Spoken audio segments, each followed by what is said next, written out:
Hi everyone. Hello astrology friends. This is Melanie here on this last week of April and coming a little bit later this time rather than Monday.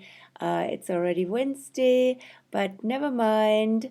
So far, the astrology influences and confluences have been pretty mild and chill. Compliments the Pisces moon yesterday and the day before. So we had a very relaxed start into the week on Monday and Tuesday. Today is a shift, so maybe another good occasion to launch this video today. Today will be the shift from the moon in Pisces into Aries. That's going to happen this morning at 9:00. What time exactly? 9:10 a.m. it is. And then there's more energy coming, more activation. Things are getting stirred up. Things are getting more speedy and more active after a relatively passive and relaxed and absorbent and maybe also overwhelmed phase of the last 2 days, because Pisces is everywhere and nowhere, is so open and exposed to everything. Ideally, we flow and just chill and let go and allow things to be with Pisces influence. And we had so much Pisces influence. It still continues actually. The moon activated Venus, Mars, Jupiter, and Neptune. So it will activate Jupiter, will be the last one this morning. So a super Piscean phase in the middle of almost middle or early Taurus. Yeah, Pisces is a strong influence for this whole end of winter and spring season.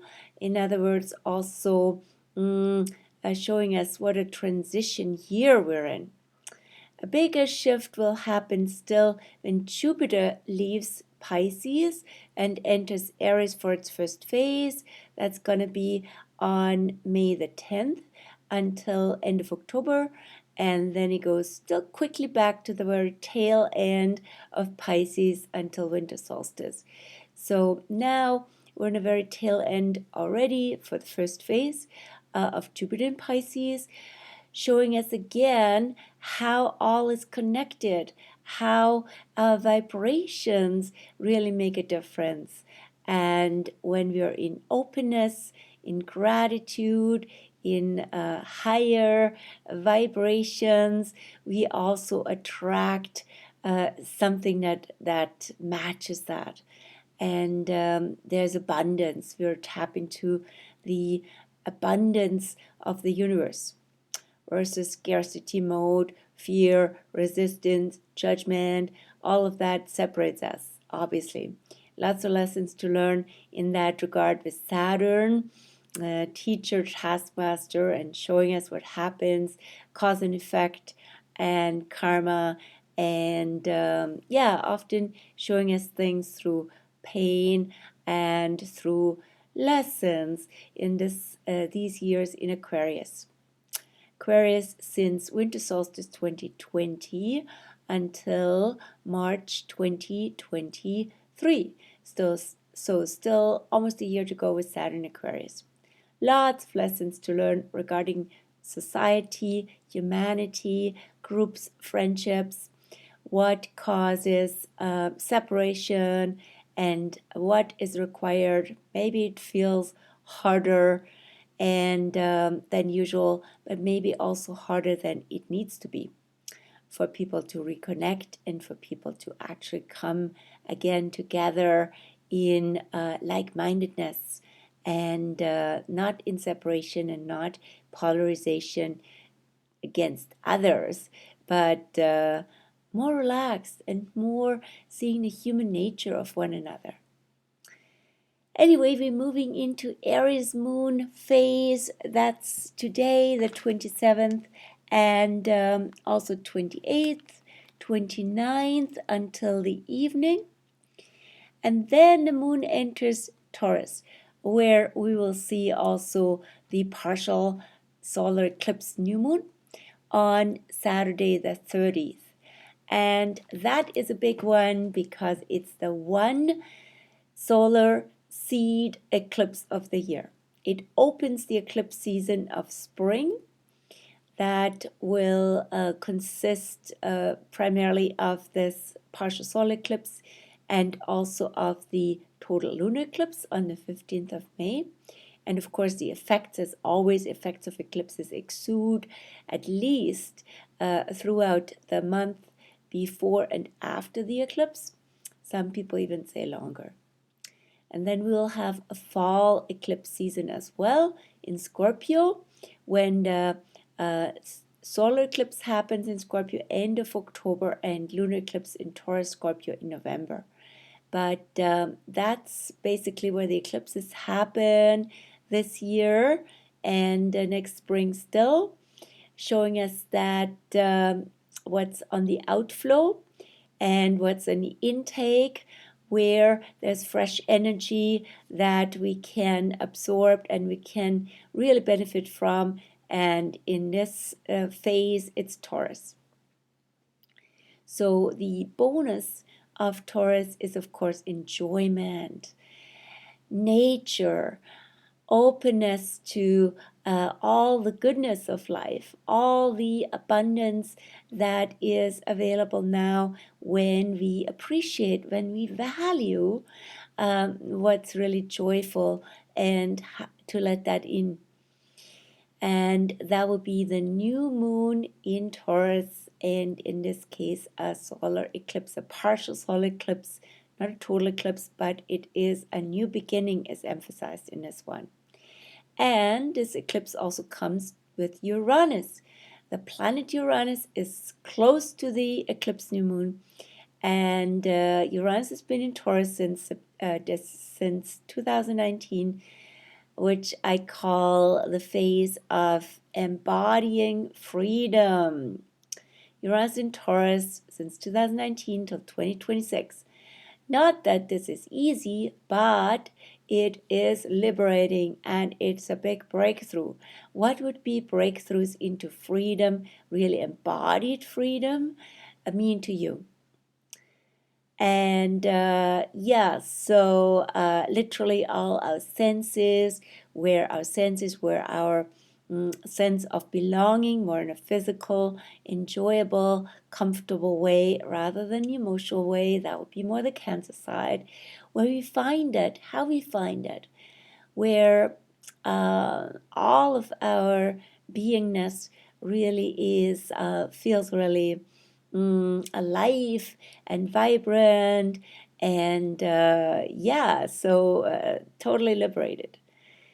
Now, there could be some necessities to break old habits, which is also Taurus, needed for that and allowing us for breakthroughs. Yeah, so there's lots to the Uranus and Taurus theme. I don't want to expand on that here, but I always write about it in the newsletter. And of course, you can find out about this in a personal consultation, how that you can tap into that yourself and how that will be specifically themes that come up for you. Taurus also rules the throat chakra, it rules sound, and it also rules food intake. So anything that comes out of the throat and goes in an enjoyable way. Hopefully the sounds are enjoyable.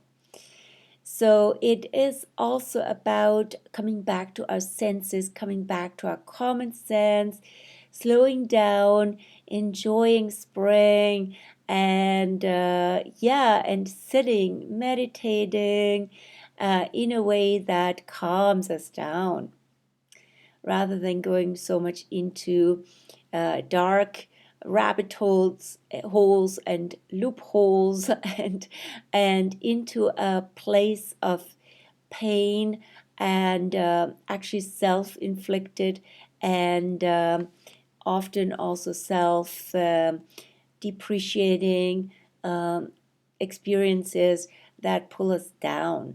That would be a shadow of Scorpio, spiraling downwards. So in this case, it's more about above ground growing rather than all this underground digging, which of course can be helpful psychologically or uncovering all kinds of secrets that are usually hidden and repressed and so on. But in this case, we need to take a little sabbatical and take in the goodness of life. How about that? Spring is so inviting for all this, which gives us more energy to go deeper and come to soulfulness. Speaking of depth and soulfulness, there's also a strong emphasis on Pluto this week. Pluto is the ruler of Scorpio. Pluto at the end of Capricorn till 2023-24 when it enters Aquarius.